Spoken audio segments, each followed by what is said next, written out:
Assalamualaikum warahmatullahi wabarakatuh. Berjumpa kembali bersama saya Ai Bonamana dan saya Ben Suwarti dalam program Nyantai di Kebon Jeruk. Bukan Kebon Jeruk biasa. Dan kali ini Kak Abi kita sudah kedatangan narasumber yang luar biasa, yang memang kita datangkan langsung dari Lampung Utara. Iya, dari BMKG, tepatnya dari Badan Meteorologi, Klimatologi dan Geofisika dari Lampung Utara.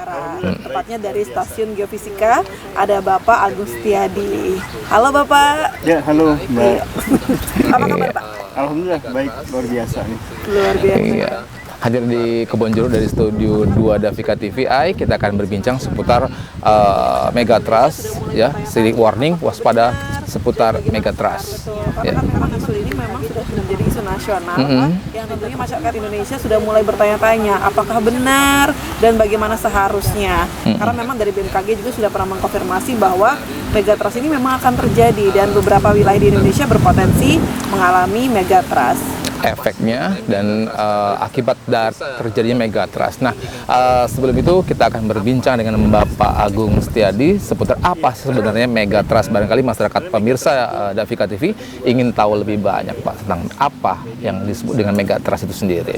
Iya, baik. Sebenarnya Megatrust itu ada dua suku kata ya, mega dan trust. Mega itu besar, trust itu dorongan. Jadi dorongan besar. Posisi Megatrust ini berada di sepanjang lempeng Hindia Australia, keberadaannya.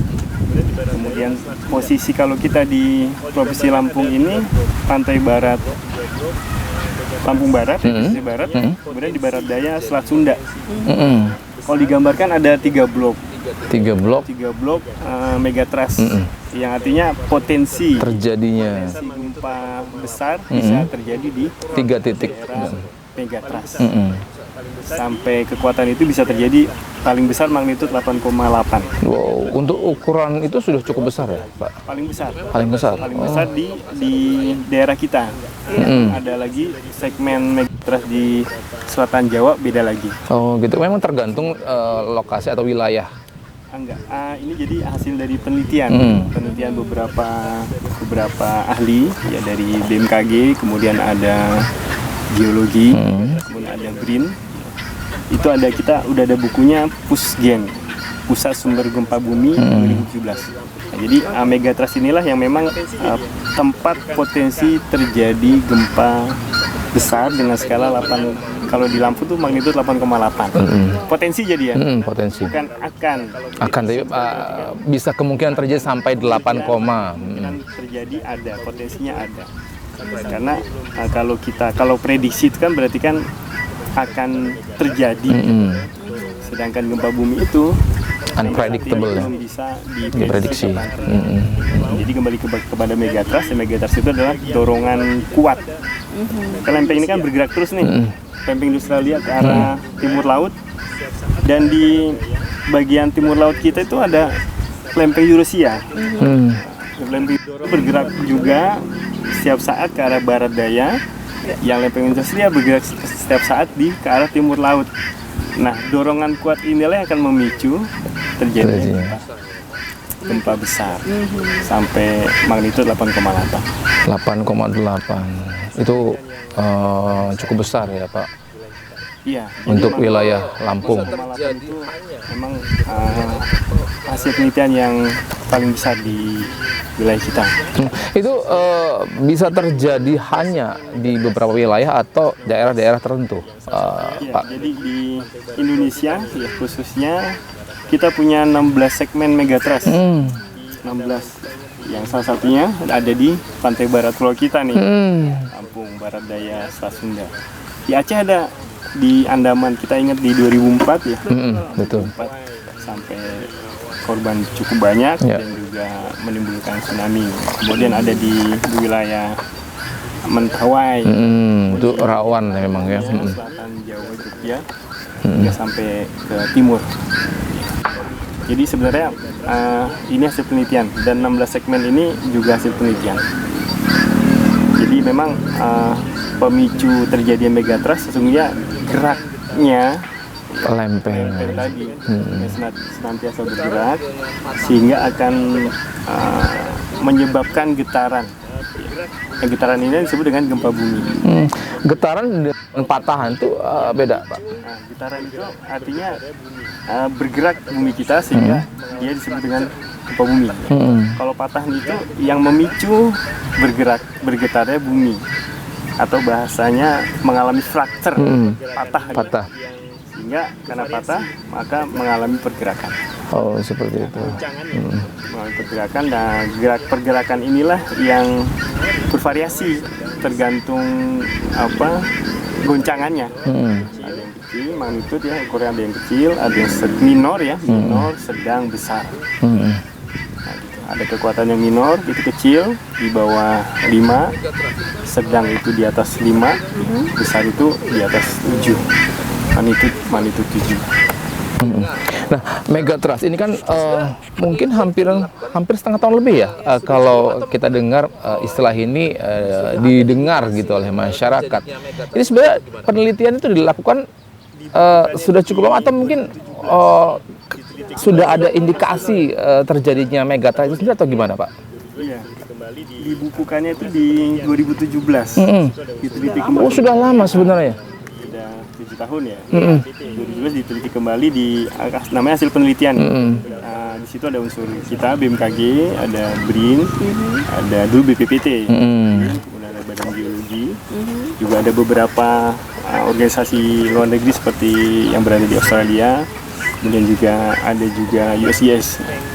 Dan sebelum dibukukan namanya Pusgian Pusat Sumber Gempa Nasional, itu memang keberadaan lempeng dunia ini sudah lama. Indonesia diapit 3 lempeng dunia kan, lempeng Australia, lempeng Eurasia, dan lempeng Filipina yang berada di atas Papua. Nah, gitu. Kemudian keberadaan patahan sendiri pun juga sudah ada, cuma diteliti kembali. Yang terdata oleh kita di buku Pusgen 2017 itu 265 patahan sesar yang terdata seluruh Indonesia. Yang terdata dari hasil penelitian. Dan di kita di Lampung dapat ada bagian 3 segmen. Wow. Lampung dari 265 patahan sesar. Lampung ada 3. Itu di segmen Kumering. Komering? Segmennya. Oh, segmennya. Oh, bukan daerah. Segmen Kumering, atas Danau Ranau. Iya. Kemudian segmen Semaka. Di Semakanya, Selat Semangka. Semangka apa Semangko? Semaka. Semaka itu nama wilayah ya. Iya. Segmen Semaka. Kemudian segmen Sunda. Nah, maka di daerah patahan 3 yang berada di Provinsi Lampung inilah tempat potensi terjadinya pusat-pusat gempa di sekitar patahan ini, 3 segmen ini. Jadi bisa juga di antara lempeng di Australia, patahan tadi 3 segmen, Kumering, Semaka, dan Sunda. Dan juga di antara itu kita ada di lalu juga patahan Mentawai. Kepulauan Mentawai ya. Itu terus melalui di antara lempeng Australia dan pulau kita, Lampung. Pulau Lampung. Jadi disitulah tempat terjadinya gempa, keseringan gempa. Nah, Pak, dari mungkin pihak-pihak terkait atau mungkin pihak tertentu yang memang melakukan sosialisasi terhadap 3 wilayah tersebut yang memang rawan terjadinya gempa dari saat ini, adakah yang dilakukan atau mungkin warning untuk masyarakat di sekitar 3 wilayah tersebut? Iya, memang kami ya itu sudah di Lampung khususnya, dan juga ini kegiatan serentak sebenarnya. Kegiatan serentak dengan kita beri nama kegiatannya SLG. Sekolah Lapang Gempa Bumi. Gempa Bumi. Kita di kegiatan ini kita mengedukasi masyarakat yang memang mendiami daerah wilayahnya itu di daerah yang memang rawan bencana akibat gempa. Pertama sekali kami melakukan itu di Tanggamus, SLG Kota Agung.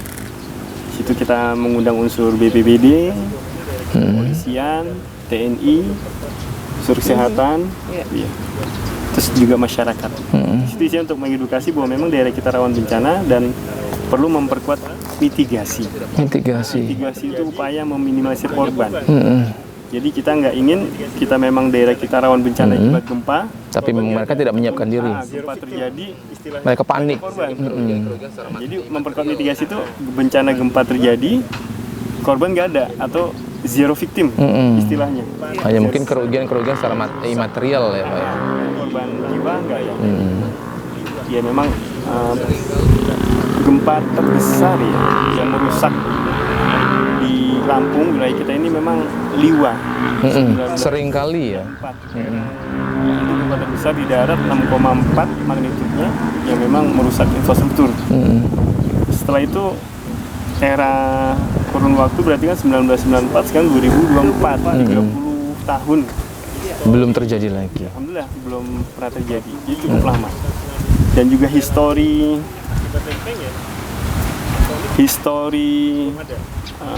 gempa bumi yang menimbulkan tsunami wilayah Lampung akibat lempeng ya, tektonik belum ada.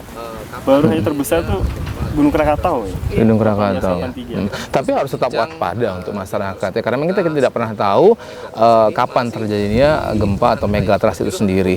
Ya Ayah, nah kita akan terus berbincang dengan narasumber kita seputar megatrust ini, masih di Nyantai di Kebon Jeruk. Bukan Kebon Jeruk biasa.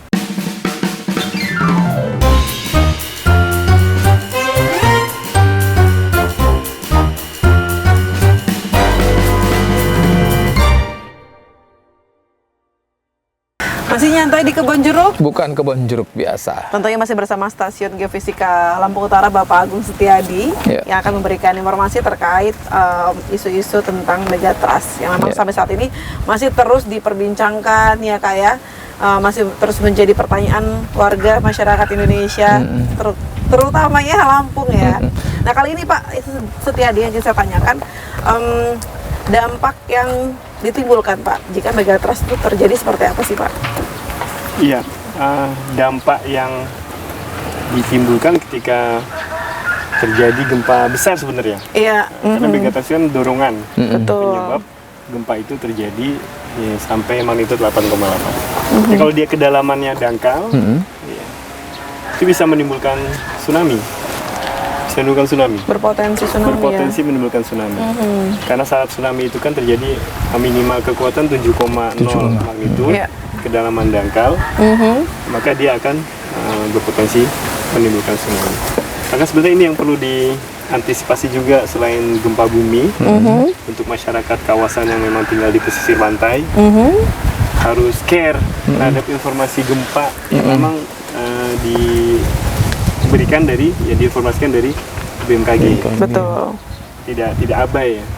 Sekarang kita udah punya sistem informasi melalui WRS.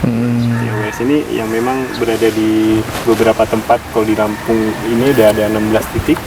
Itu daerah pantai biasanya Pak? Sebenarnya kegunaan untuk informasi bagi masyarakat di pesisir pantai. Alat ini keberadaannya di kantor-kantor BPBD. Iya. Jadi maka kembali kepada dampak ya, pada megatrust, jika terjadi gempa besar itu tsunami yang perlu Diwaspadai. Betul. diwaspadai. Sehingga ketika masyarakat mendapat informasi gempa magnitudo memiliki syarat tsunami, mereka sudah paham seharusnya Apa yang harus mereka lakukan? Iya, Atau betul. ada istilah titik kumpulnya di sini gitu ya Pak ya? Harus mereka sudah paham. Berarti kan dia mendapat informasi syarat tsunami 7,0 ya. Maka dia harus mengevakuasi diri. Betul. Nah, itu kan biasanya Pak, tidak semua orang dalam kondisi siap. Artinya ketika gempa datang, itu apakah tsunami menyusul atau gempa terlebih dahulu, atau gempa bersamaan dengan terjadi tsunami biasanya Pak, umumnya, atau begitu gempa baru terjadi tsunami? Ya menarik ya Mas. Iya. Jadi sebelum tsunami itu terjadi, karena tadi ada diawali gempa dulu. Iya. Syarat gempanya itu kan minimal magnitudo 7,0. Iya. Ketika gempa magnitudo dengan terjadi skala magnitudo 7,0 kedalaman dangkal, maka masyarakat pesisir pantai itu sudah care. Iya. Care ini potensi tsunami, maka dia menunggu ya. Sirine biasanya Pak ya? Bukan? Sirine itu untuk tahapan evakuasi. Oh, oke. Jadi ada peringatan dini 1, ya, apa dia harus meninggalkan rumah, ya. Di peringatan dini 2 sampai tsunami itu disudahi informasinya. Nah, inilah yang kembali kepada masyarakat harus care. Ya.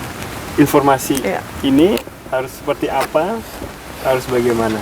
Hingga ketika masyarakat sudah care, peduli, dan sudah memahami, maka untuk korban ya ketika gempa berdampak tsunami itu terjadi bisa zero victim. Itulah kita kembali kepada mitigasi tadi, memperkuat mitigasi sampai tsunami dinyatakan berhenti. Oke.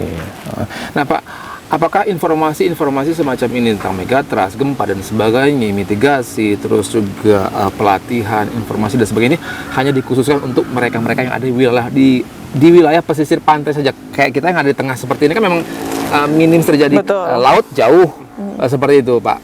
Menurut dari pihak BMKG sendiri. Iya, prioritas memang kita ke daerah potensi terdampak gempa dan tsunami.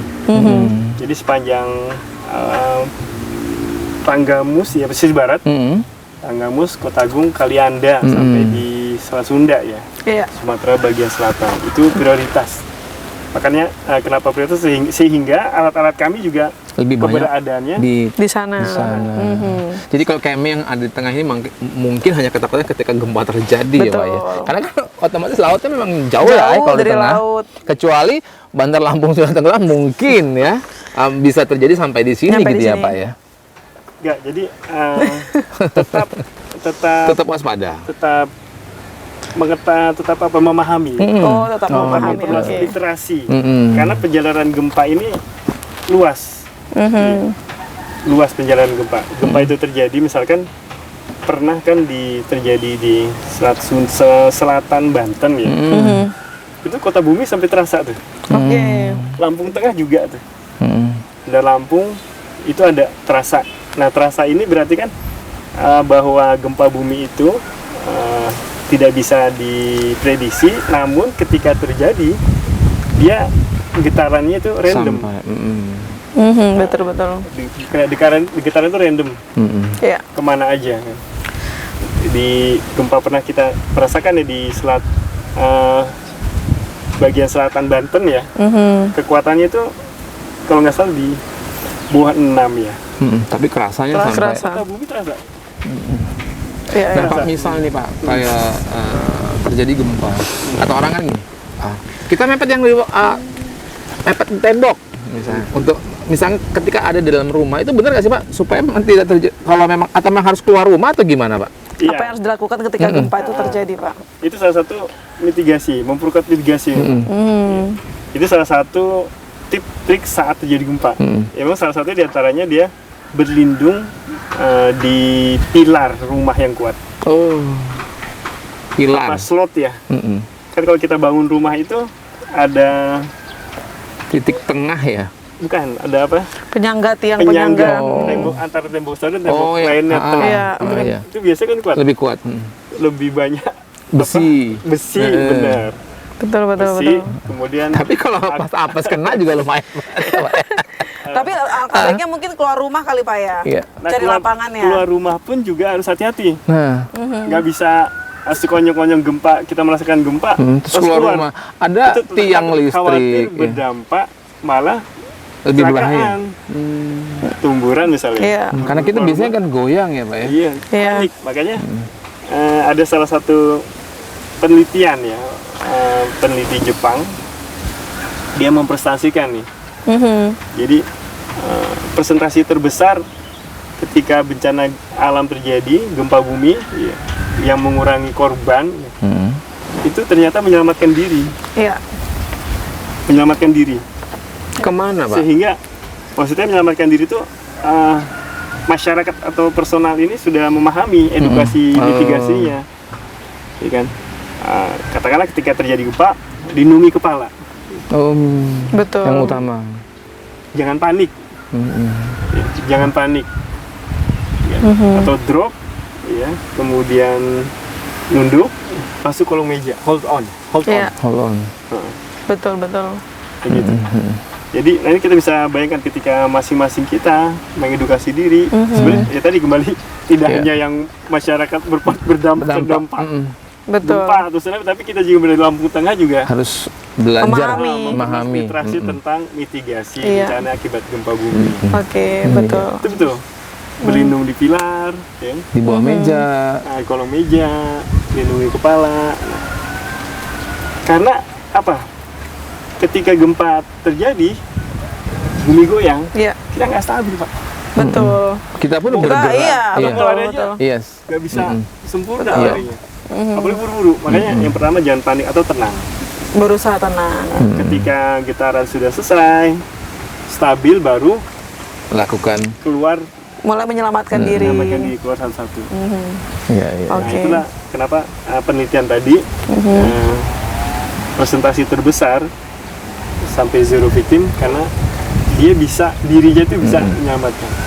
Iya. Oke. Oke. Kita penasaran juga nih Kak, sebenarnya masih ada apa lagi sih tentang isu-isu megatrust, tapi setelah jeda berikut ini ya. Iya. Jadi jangan kemana-mana, pemirsa, tetap di Nyantai di Kebon Jeruk, bukan kebon jeruk biasa.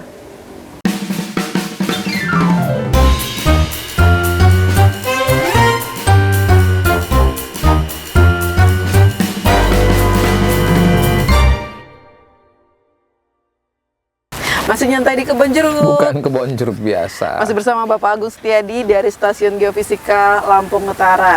Nah, Pak Agung, tadi kita juga sudah menyinggung potensi yang terjadi di Lampung, Pak ya. Tapi sebenarnya megatrust ini terjadinya potensi megatrust ini tidak hanya di Lampung, tapi apakah ada di daerah lain juga, Pak? Iya, tadi jadi megatrust ini Indonesia tuh punya 16 segmen nih. Nggak hanya di Lampung. Sekarang di Aceh, Aceh. ya, Andaman, Aceh, oke. kemudian Padang, lagi di selatan Jawa sampai ke timur tuh ada. Jadi total yang baru terpantau itu 16 segmen megatrust. 16. Kalau di kita keberadaannya di pantai barat Lampung atau di posisi barat daya Selat Sunda lah. Iya. Selat Sunda barat dayanya. Dari situ kita punya blok Wilayah yang rawan sekali. megatrust, blok megatrust. Itu ada penduduk ya, Pak? Lempeng industrial ya, nggak ada. Oh, tidak ada. Ke laut ya, laut lepas. Kalau di naik sedikit ada, kalau di Bengkulu ya, Enggano, Kepulauan Enggano. Enggano. Kalau di Lampung kan nggak ada tuh, Iya. Ya. langsung lepas pantai barat. Oke. Jadi memang tidak hanya di Lampung, Bapak ya, Ya, berpotensi. jadi megatrust bagian megatrust ini tidak hanya di Lampung. Dia Iya. ada total itu 16.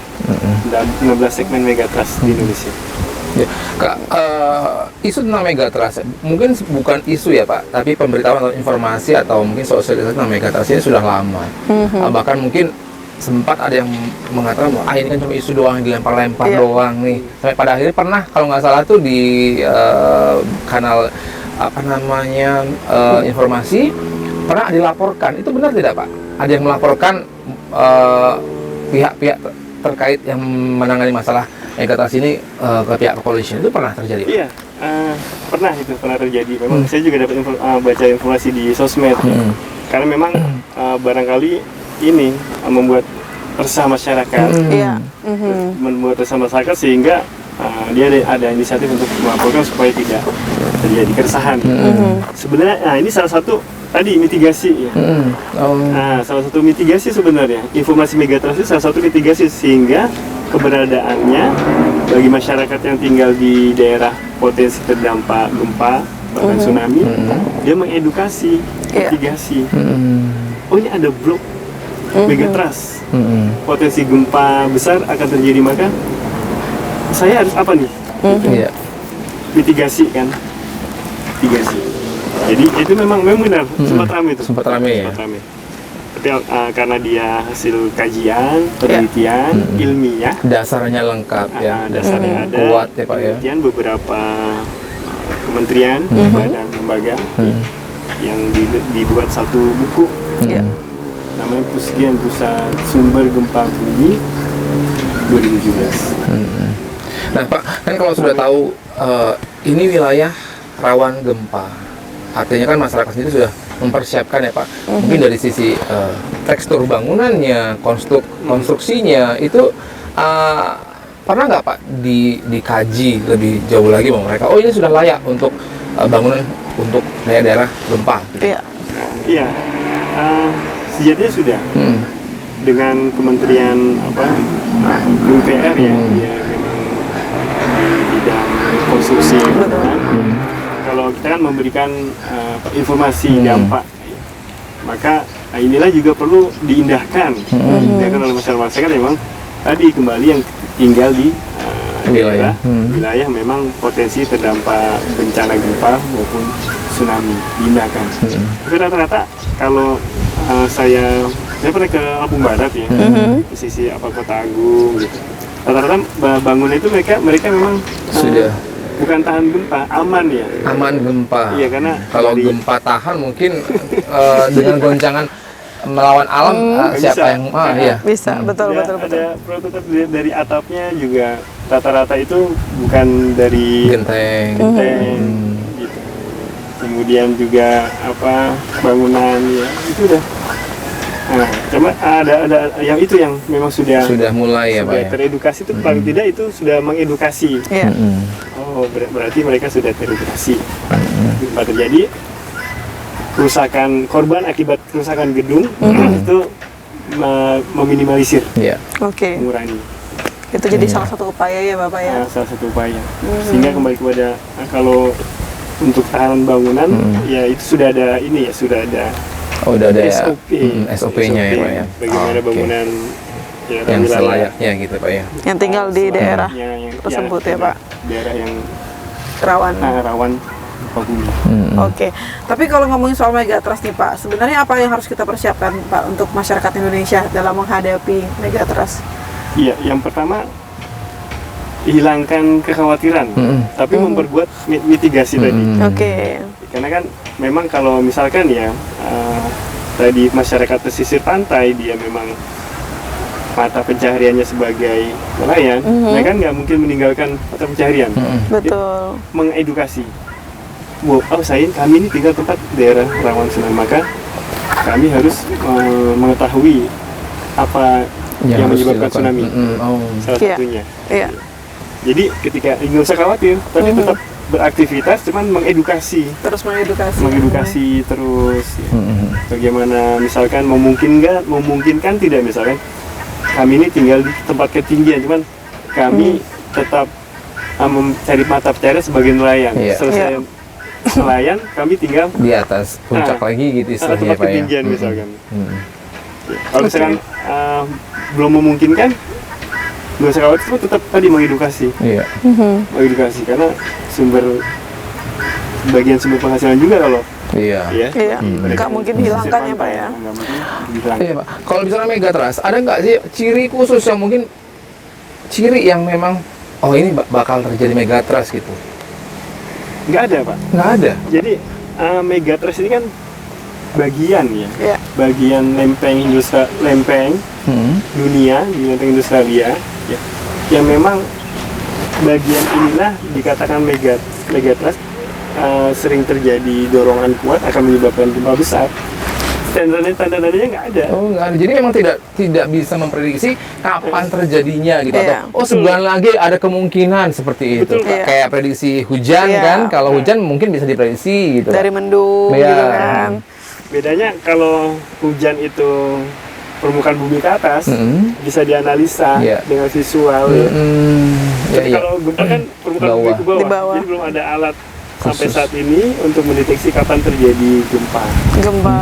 Yang menarik, gempa besar ini potensi terjadi pada daerah-daerah yang memang jarang terjadi gempa. Nah, malah seperti itu ya.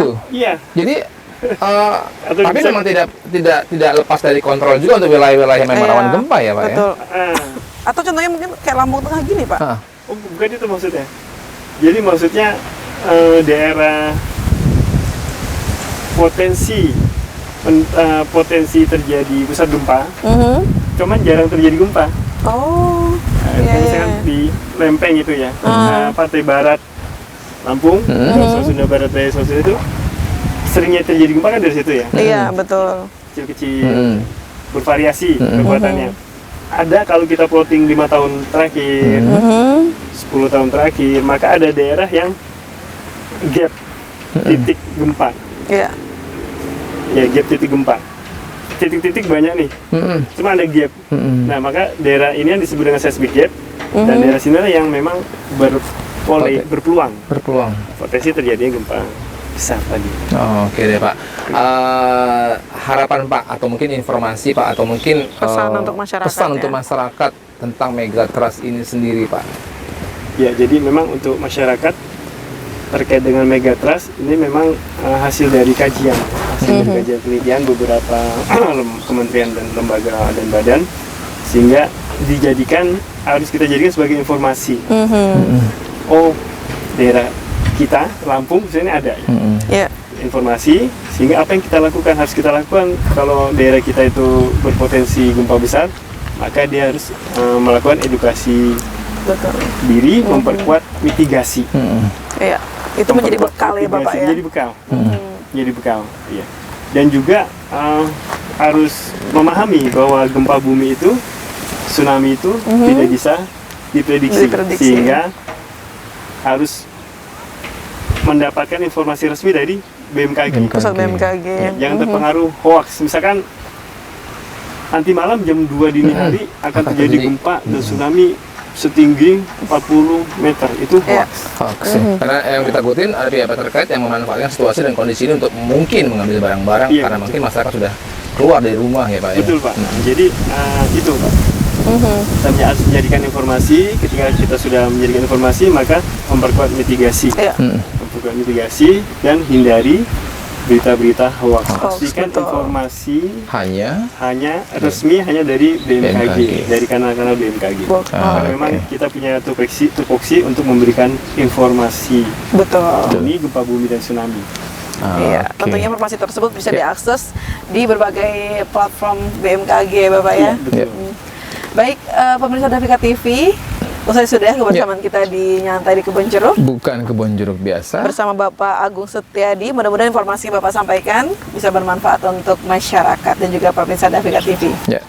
Akhir kata, saya Ben Suardi. Saya Aibu Rahmana. Dan narasumber kita mengucapkan terima kasih. Wassalamualaikum warahmatullahi wabarakatuh.